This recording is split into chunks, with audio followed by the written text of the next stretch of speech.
Pour aujourd'hui, on va donc s'attaquer à une saga dont je vous avais déjà parlé lors d'une précédente vidéo qui m'a bouleversé mon étoile, qui m'a bouleversé ma lune, qui m'a juste retourné le cerveau, ouais, trop d'émotions, trop.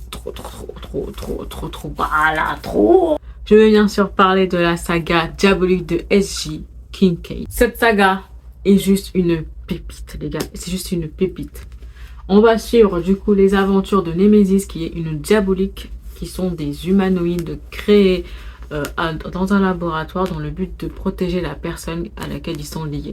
La protection va jusqu'à ce qu'ils peuvent tuer leur entourage ou même se tuer eux-mêmes aussi, juste pour protéger la personne.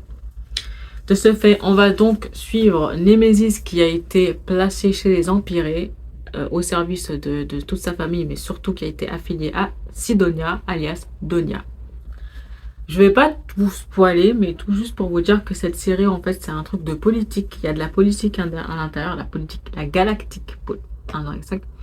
C'est un livre du genre science-fiction, politique, / new romance, parce qu'il y a des parties à l'intérieur qui sont assez pépites. Comme vous pouvez constater. Le premier tome, en fait, je l'avais eu à la médiathèque. C'est pas celui-là, mais c'est un autre. Et j'ai juste kiffé, tellement kiffé la page de couverture. Non mais regardez comment elle est. Franchement, vous mettez une page de couverture noire, je vais kiffer. Voilà, noir, bleu, rouge ou rose, je vais kiffer. Ensuite, on va donc enchaîner avec la page de couverture bleue pour le deuxième tome, qui est le Trône de sang, qui porte très bien son titre.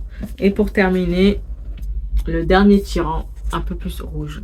Le dernier roman, je trouve qu'il est un peu plus léger comparé aux deux autres. Et je crois même que les deux autres, c'est bien un petit 600 et quelques pages. Et lui, il s'arrête à 500 pages et tout. Franchement, la série est juste recommandée.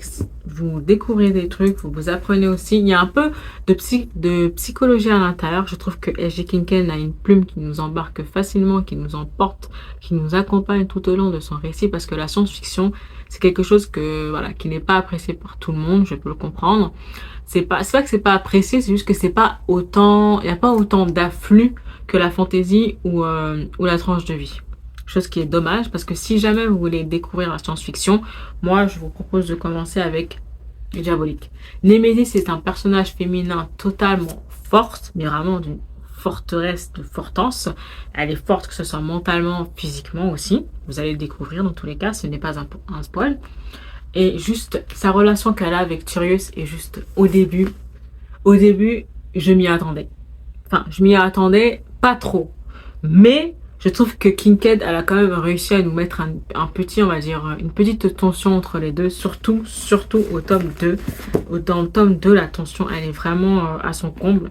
Non, plutôt le tome 3. Le tome 3, c'est vraiment là où je crois que le tome 3, c'est le dernier tome, j'ai le plus kiffé, honnêtement. Le tome 1 et le tome 3, j'ai vraiment surkiffé, mais d'une puissance hallucinante. Juste Tyrius, qui est empereur actuellement. C'est vraiment juste Tyrius qui est le prime empereur du coup, avec Némésis. C'est vraiment une histoire totalement rocambolesque. Il y a tellement de trucs. En plus, elle nous décrit tellement les choses que du coup, on peut savoir ce que c'est qu'une nébuleuse, le trou noir et tout ça. C'est vraiment, c'est un peu, on va dire, un livre de science dans une histoire. Voilà. C'est vraiment la première fois que là, un truc négatif à dire dessus, c'est juste... il y a certaines descriptions qui sont un peu trop longues, je trouve, à mon goût, qui n'étaient pas essentielles. Il y a des scènes qui n'étaient pas vraiment essentielles, mais en soi, je trouve que c'est bien. L'acte de fin était vraiment incroyable, vraiment incroyable. J'aurais aimé avoir un petit bonus pour qu'on nous dise vraiment ce qui se passe après, vraiment la fin, comment ils sont, qu'est-ce qui se passe, vraiment, c'est juste ça le bémol aussi. Le premier tome, il était un peu long au début, mais après, dès qu'on est rentré dans le tas, on est rentré dans le tas directement. Le premier tome est vraiment mon préféré. Ensuite, après, c'est le tome 2. Et ensuite, après, c'est le tome 3. Et après, c'est le tome 2. Voilà. En termes de mes préférences, je partirais pour ce top-là, justement. Moi, personnellement, comme je l'ai dit plusieurs fois dans cette vidéo, c'est de la science-fiction, mais il ne faut pas avoir peur. La plume de S.J. Kincaid nous emballe tendrement et délicatement tout au long de son récit et de sa saga. Et franchement, c'est agréable à lire. C'est prenant.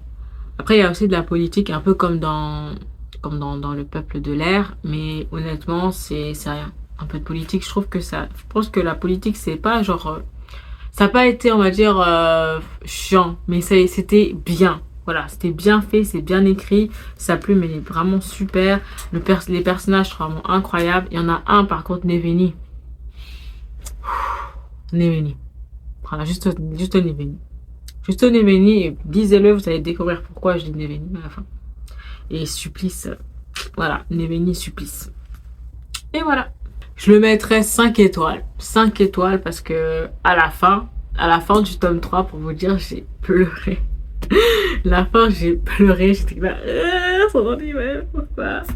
J'étais en mode, non, pourquoi? D'accord, ok. Et donc, franchement, la fin de Diabolique est juste incroyable. Franchement, juste. Mission, c'est découvrir une pluie d'étoiles concentrée dans des mots ancrés sur une page faite à partir d'arbres. Poétique, hein? Et voilà, j'espère que ça vous a plu et que j'ai pu vous faire découvrir une nouvelle saga ou redécouvrir Diabolique. En tout cas, je trouve ça quand même dommage qu'il n'y ait pas suffisamment on va dire, de vagues par rapport à cette pépite. Même parce que, pour vous dire, After, on en avait entendu parler. Après, After, c'est pas la même chose, c'est pas le même truc. Mais bon, je trouve quand même qu'on n'a pas entendu suffisamment parler de ce roman. Et je me devais de faire une vidéo complètement dédiée à ça. Nos baisers enfiévrés nous accompagnent tout le temps que nous traversons le vaisseau. Ah, my God, cette pépite. Entre nous, on se quitte pour mieux se retrouver la semaine prochaine. Du coup, on se voit mercredi prochain. D'ici là, prenez soin de vous. Et abonnez-vous pour ne rien rater. Voilà. Bye bye. J'ai plus de voix.